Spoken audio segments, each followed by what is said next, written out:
interação entre gene e ambiente. A genética, ela não é determinista. Tá? Os geneticistas sabem disso, embora muitas vezes tentam inclinar para a área deles, mas a genética ela não é determinista de muita coisa, principalmente quando se fala de sistema nervoso central. Vou te dar um exemplo.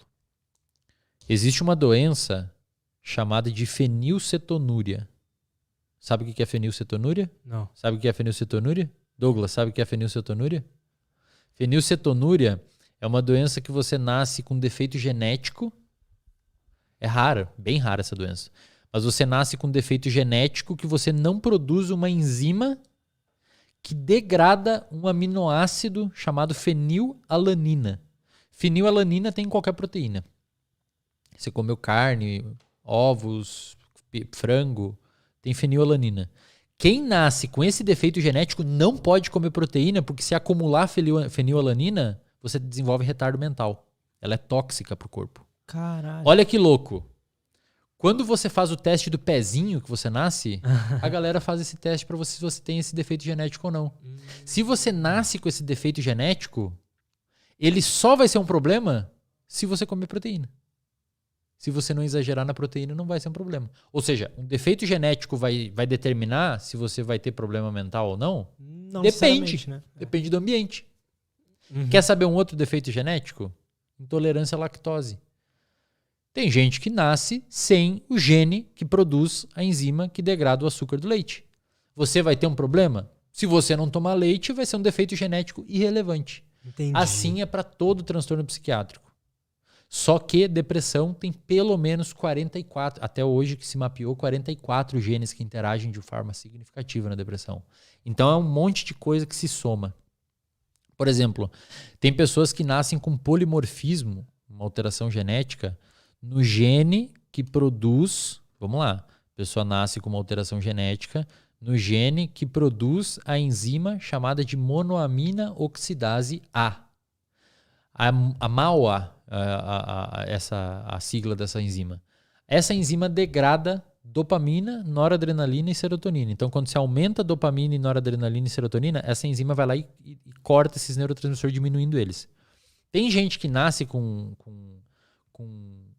defeito nesse gene que, por alguma razão, expressa mais ou menos dessa enzima.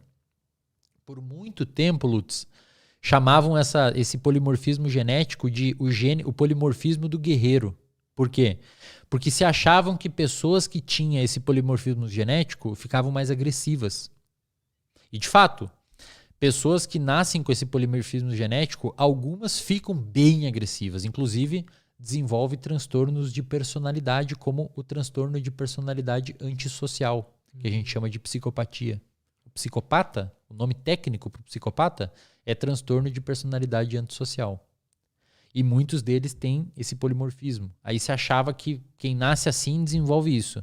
Na realidade, tem bons estudos mostrando que a pessoa desenvolve um comportamento antissocial e de agressividade se tiver o polimorfismo genético e se sofrer abuso na infância. Tem que ter as duas coisas juntas. Entendi. Então, o polimorfismo genético vai ser um problema se o ambiente meio que ativar ele. E assim é com tudo. Só na infância? Principalmente na infância. Principalmente na infância. Então, as doenças psiquiátricas é uma interação entre gene e ambiente, né? Isso para todas. Para todas. Para qualquer uma. Então, não teria como saber se aquele padrão de atividade da amígdala daquela paciente com depressão seria o mesmo da outra. Por quê? Porque a genética influenciou a atividade da amígdala daquela paciente e as experiências dela. Existe uma coisa chamada neuroplasticidade. Neuroplasticidade é a mudança do seu cérebro frente a experiências que você tem na vida, né? Inclusive, é via mecanismos neuroplásticos que o seu cérebro, por exemplo, diminui aqueles tônus dopaminérgicos. Pensa assim, ó, o seu cérebro, ele responde ao que você dá para ele. Por quê? Porque existe a neuroplasticidade. A neuroplasticidade ela é muito alta em alguns períodos, principalmente até os 25 anos em média. Tá? Vão achar aí que semana que vem faz 25 anos, vou aproveitar uma semaninha para dar um corre na minha neuroplasticidade, porque vai fechar nos 25 anos. Isso não existe. Mas o que a gente sabe hoje é que depois dos 25 anos, principalmente na idade adulta, é mais difícil você induzir neuroplasticidade numa pessoa. E olha que louco, cara. Quando você olha para o cérebro, tudo faz sentido. Porque qual que é o período em que mais desabrocha os transtornos psiquiátricos, tirando os do neurodesenvolvimento? 17 a 23 anos. É o período que mais tem o pico de diagnóstico e de manifestação do sintoma. É nesse... Por favor, me escutem agora o que eu tenho que dizer aqui, que é um apelo que eu faço. Pais, mães, tios, avós. Quanto mais cedo você tratar a pessoa que vive com você, que manifesta sintomas de depressão, bipolaridade, esquizofrenia, o que for, maior é a chance da remissão dos sintomas. Por quê? Porque o cérebro é plástico. Quanto mais doente você fica, melhor ele fica em ficar doente. Caralho. Quanto mais doente você, quanto mais tempo ansioso você é, mais o seu cérebro se alterou devido à ansiedade e melhor ele ficou em ser ansioso. Por isso, quando você pega um paciente muito tempo deprimido, muito tempo ansioso, a chance de remissão dos sintomas é pequenininha, bem menor, sem medicamento, etc. Por quê? Porque o cérebro já meio que encascou aquilo, sabe? Aquilo já fixou na pessoa. Porque depois dos 25 anos, em média, a neuroplasticidade cai muito. Tanto é que você pegar um moleque de 10 anos, botar morar nos Estados Unidos, na Alemanha, sei lá. Cara, 1 ano ele tá falando a língua de lá. Sem cursinho, sem curso. Pois é, né? Agora bota um marmanjo de 35. Cara, 10 anos com curso e olha lá ainda, vai falar com sotaque. Por quê?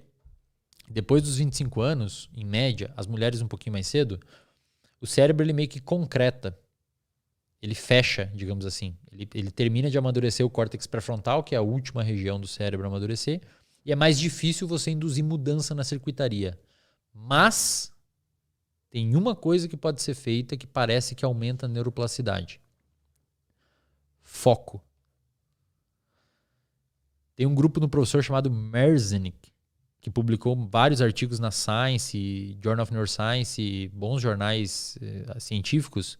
Se você pega um macaquinho adulto, pega um macaquinho jovem. Se você pede para o macaquinho escutar um som e discriminar, você ensina ele, né, dando recompensa, a discriminar 2 sons, tipo tac, de tac. São 2 sons diferentes. Uhum. Você dá uma recompensa se ele acertar, se ele apertar o botãozinho do som que você quer que ele acerte. Então ele tem que discriminar esse som. O macaquinho jovem, ele não precisa necessariamente focar para induzir neuroplasticidade na área auditiva. Você pega o cérebro do macaquinho que não sabe o som, ensina ele, sem a necessidade do macaquinho focar muito naquilo. E você olha a parte do córtex auditivo, que ele ficou ouvindo aquele som, o macaquinho mais novo induz uma mudança no cérebro meio que passivamente. Meio que sem foco. O velho, ele tem que prestar muita atenção para discriminar os 2 sons. E quando ele consegue discriminar os 2 sons, que envolveu uma atenção muito grande, induz uma resposta neuroplástica no cérebro dele. Huberman fala muito sobre isso. Então, depois dos 25 anos, você consegue induzir neuroplasticidade. Em média, 25 anos, né? Pessoas mais antes e pessoas depois. Você consegue induzir neuroplasticidade, mas tem que ter foco. É tipo você aprender uma língua, cara.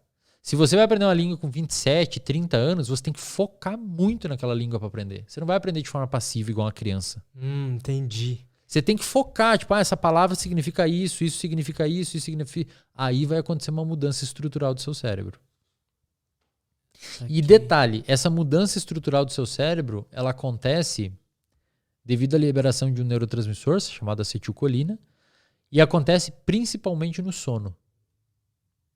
Então, dificilmente você vai ter neuroplasticidade na idade adulta se você não dormir bem. Entendi. Então, quando você pega um paciente com transtorno psiquiátrico, não tem, cara. Ele precisa regular o sono dele, ou a gente precisa tentar regular o sono dele, se necessário, junto com o psiquiatra, né?